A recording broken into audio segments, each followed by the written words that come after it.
Chers amis téléspectateurs, je vous salue au nom puissant de Jésus-Christ.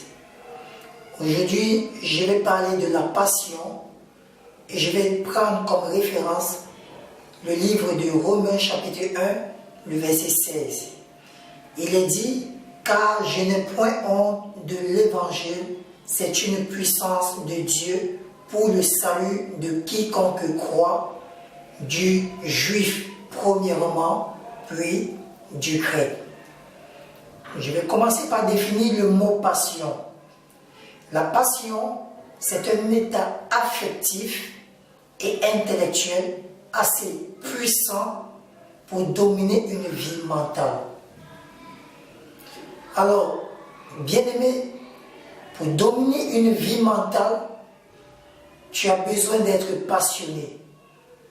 La passion est l'une des clés qui feront de toi une personne de succès ou encore une personne qui pourra atteindre ses objectifs dans la vie.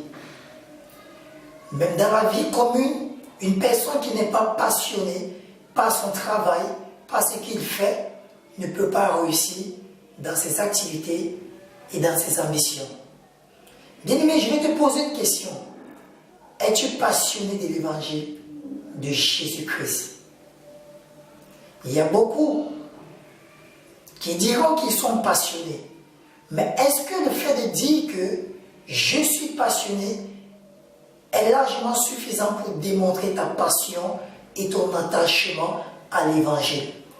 La Bible nous fait comprendre que ici c'est l'apôtre Paul qui parle en disant que je n'ai point honte de l'évangile.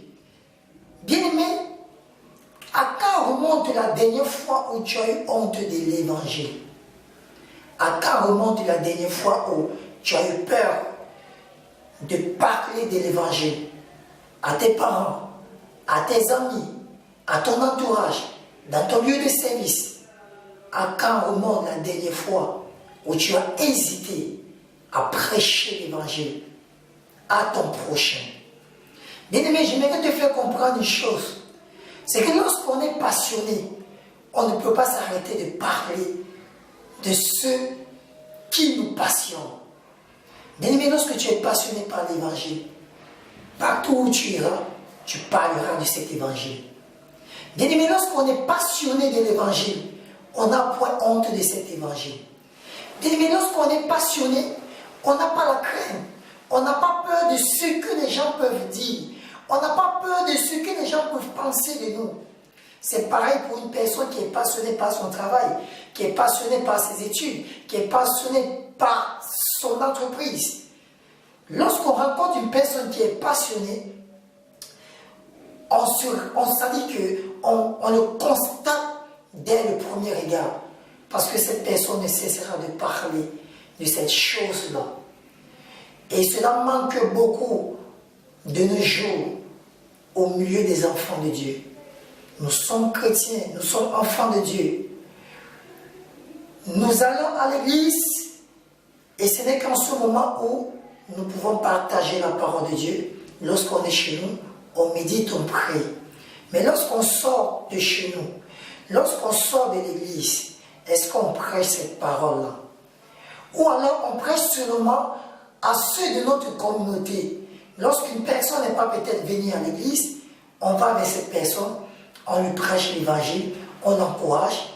Ou alors, on ne prêche qu'à ceux-là qui sont déjà chrétiens, ou peut-être ceux-là qui ont un grain de foi. Bien aimé, lorsqu'on est passionné, on va au-delà de nos attentes. On va au-delà de ce que les gens peuvent penser. On va au-delà de la limitation, bien aimé. Lorsqu'on est passionné, on prêche l'évangile à toutes les classes sociales. On prêche l'évangile à toutes les catégories de personnes.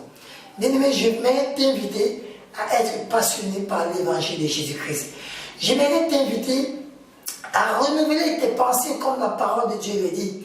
Car l'évangile est une puissance pour ton salut, bien-aimé. Ici, ton serviteur, Eliakim Fess, demeure béni. Et je déclare dans ta vie une parole de bénédiction. Que l'évangile de Christ sera ton partage au nom puissant de Jésus-Christ. Amen. Demain béni. Shalom. À plus. Ciao.